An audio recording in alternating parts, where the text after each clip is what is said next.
Pugh, you are recognized for 5 minutes, sir. Yeah, thank you, Chairman Young and Ranking Member Peters and members of the subcommittee. I'm Lewie Pugh, the Executive Vice President of the Owner-Operator Independent Drivers Association.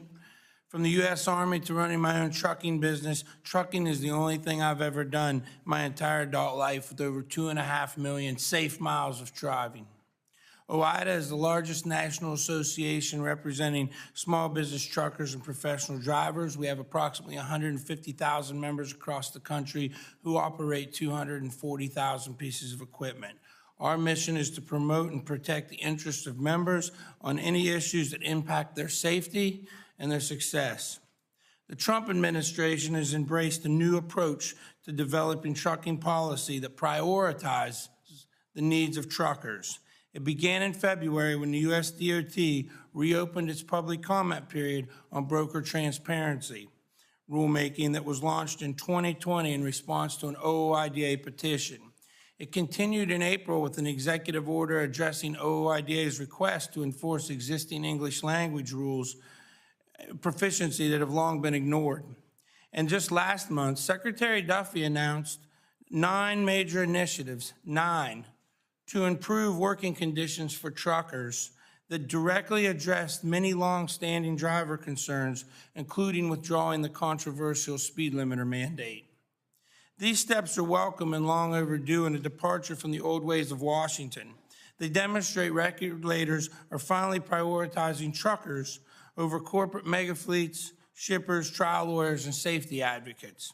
To be clear, OOIDA is a nonpartisan organization. We have a reputation of telling you how it is, and we don't pull any punches. But we also give credit where credit's due and advocate tirelessly on behalf of our members. Truckers now need lawmakers to embrace the new approach the White House has taken with as much energy and resolve. I assure you this can be done in a bipartisan manner and promote highway safety that improves driver recruitment, retention, and increases supply chain efficiency. In fact, many of OOIDA's proposals for the highway bill already achieve these objectives. This includes enhancing driver training, improving restroom access, and combating freight fraud. More broadly, efforts to expand truck parking capacity, eliminate the federal law that prevents truckers from being guaranteed overtime pay, and stopping the unsafe increases of truck size and weights. These have all garnered significant bipartisan support.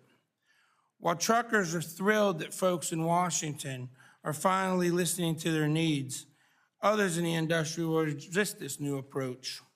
They want to return to the old way of doing things when maximizing corporate profits and overregulating small businesses.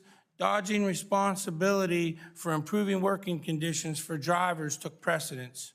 For example, large carriers will oppose OOIDA's efforts to prohibit predatory lease-to-own scams. By design, these leave truckers broke and empty-handed. Law enforcement will again attempt to put trackers on truckers, which has been soundly rejected by the industry. Trial lawyers will pursue a totally unnecessary increase in minimum insurance requirements to destroy small business trucking. And brokers will fight tooth and nail against compliance with broker transparency compliance, which is a rule that's already on the books. Let me remind you, the old approach simply doesn't work. Policies that large carriers swore would improve safety, like electronic logging devices, have proven to be totally ineffective. The pilot program for teenage drivers has been a colossal taxpayer-funded failure, and its enrollment numbers tell the story. As I've outlined in my testimony, Congress has the ability to make the next highway bill the most pro-trucker, pro-safety bill in history, but only if you commit to prioritizing the needs of truckers. Thank you for this opportunity, and I look forward to answering your questions. Thank you.